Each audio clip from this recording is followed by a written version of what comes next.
राधे राधे, जय श्री कृष्ण, हर हर महादेव। स्वागत है आप सभी का हमारे चैनल मधु की दुनिया में। उम्मीद है आप लोग स्वस्थ होंगे, मस्त होंगे, व्यस्त होंगे, क्योंकि जो स्वस्थ है वही व्यस्त है। यहाँ सवेरे 4:30 बजे उठ गए थे। सवेरे का काम सभी निपटाने के बाद नहा धोकर पूजा करने आ गए हैं। पूजा हमारी हो चुकी है, दिया बत्ती कर चुके हैं, किताब भी पढ़ लिए हैं। और इस समय इतनी दिक्कत चल रही है गैस सिलेंडर की कि मतलब एक किसी तरीके से मंगा लिए थे सिलेंडर, तो ये हो रहा है कि 45 दिन बाद मिलेगा, तो बहुत दिक्कत है। सिलेंडर अभी तो गैस है, लेकिन साग बनाना है, तो इनके पापा बोल रहे हैं कि चूल्हा बार के जाओ, पीछे बना लो आंगन में। तो वही हम यहाँ पर साग, पालक और चौराई का ये लाए हैं अपने खेतों से। तो चल रहे हैं, हम इसको अच्छी तरीके से काट के धो लेंगे। और क्योंकि 3-4 पानी धोना पड़ता है इसमें, क्योंकि मिट्टी और इस समय इसमें कीड़े भी रहते हैं, जो उड़ते हैं वो कीड़े रहते हैं। तो अच्छी तरीके से इसको झाड़ लिया है, खूब बढ़िया से झाड़ के इसका धो लेंगे 3-4 पानी, नहीं तो बनाने में किटकिट करता है। और कढ़ाई देखो बड़ी वाली रखी हुई थी, तो उसको चूल्हे पे चढ़ाना है, तो इसलिए अच्छी तरीके से उसको साफ़ कर लेंगे। और आज का खाना हमारा चूल्हे पे ही बना था, देसी तरीके से। और देसी तरीके से पहले की तरीके अगर खाना आप बना रही हैं तो खाने में बहुत ही स्वाद आता है। और हम जब चूल्हे पे बनाने गए खाना, तो हमको पहले का समय याद आ गया, क्योंकि इसी तरीके से हम अपने बच्चों का बचपन था। हमारे बच्चे पढ़ने जाते थे तब हमारे यहाँ गैस नहीं था, ना लाइट थी, ना कुछ था। तो हम इसी तरीके से चूल्हा बार के उसी चूल्हे पे खाना बनाते थे, अपने बच्चों का टिफ़िन भी तैयार करते थे। हमारे छोटे छोटे 3 बच्चे थे। बड़ी बिटिया रानी थी 1.5 साल की, 2 साल की बच्चों से बड़ी है।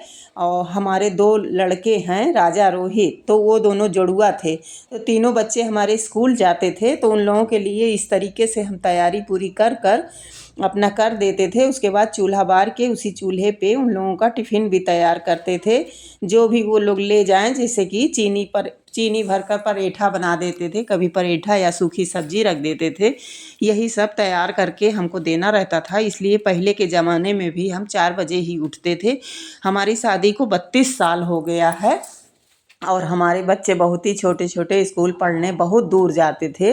यहाँ से हमारे घर से कम 4-5 किलोमीटर है स्कूल, और उसी में वो लोग पढ़ने जाते थे। यहाँ हमारी बहू रानी सारा तैयारी करके ले आ रही हैं, बोल रही हैं कि मम्मी और हम सब तैयारी करके ला रहे हैं, आप इसी पे बना लो। तो देखिए दाल धोकर ले आई हैं और साग कट गया है। तो अरहर की दाल और साग, चावल, रोटी ये हमने बनाया था, और बहू रानी ने चटनी पीस ली थी। तो हाँ, मतलब वही समय हमको याद आ गया जब चूल्हा बार रहे थे, तो हमको सब पहले का ज़माना याद आ रहा था और बहुत ही अच्छा लग रहा था। और हमारा लड़का भी जब खाना खाया तो बोला कि आज का खाना बहुत अच्छा लग रहा है, चूल्हे पे बनने की वजह से इसमें बहुत ही स्वाद लग रहा है।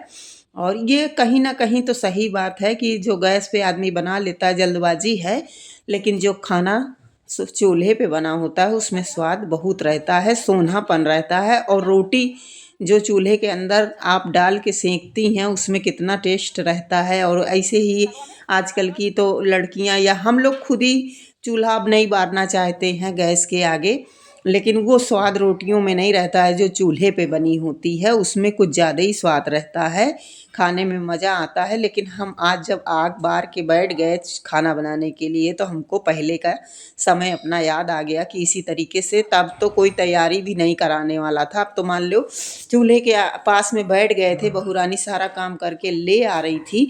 लेकिन पहले के समय में तो हम पूरी तैयारी अपनी करके रखते थे, तब खाना बनाते थे। एक तरफ खाने की जल्दी रहती थी, इनके पापा भी उसी में हड़बड़ कर देते थे कि जल्दी जल्दी खाना बनाओ। तो एक तरफ हम खाना बनाते थे उनके लिए भी, और एक तरफ बच्चों का टिफ़िन भी तैयार करते थे।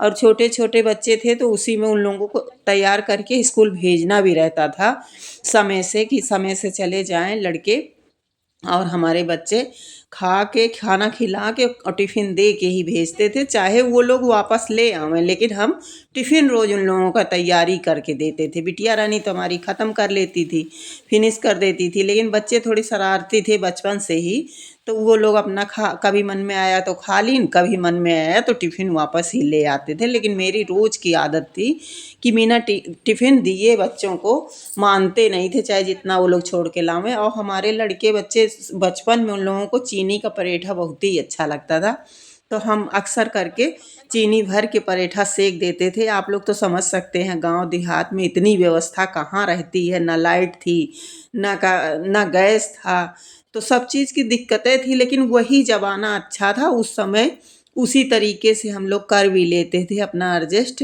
और अच्छा भी लगता था। लेकिन अब जैसे जैसे समय बदलता जा रहा है, उतने ही आदमी जितनी सुविधा लेकिन मिलती जाती है, वो सुविधा भी कम लगने लगती है।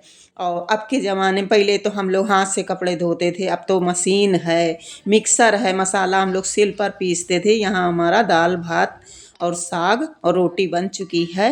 देखिए, आपसे बात करते करते सारा काम हमारा हो गया, खाना पूरा बना चुके हैं। ये 11 बजे का समय हो रहा है। मिलेंगे नेक्स्ट ब्लॉग में अच्छा खाना खाने और देखने।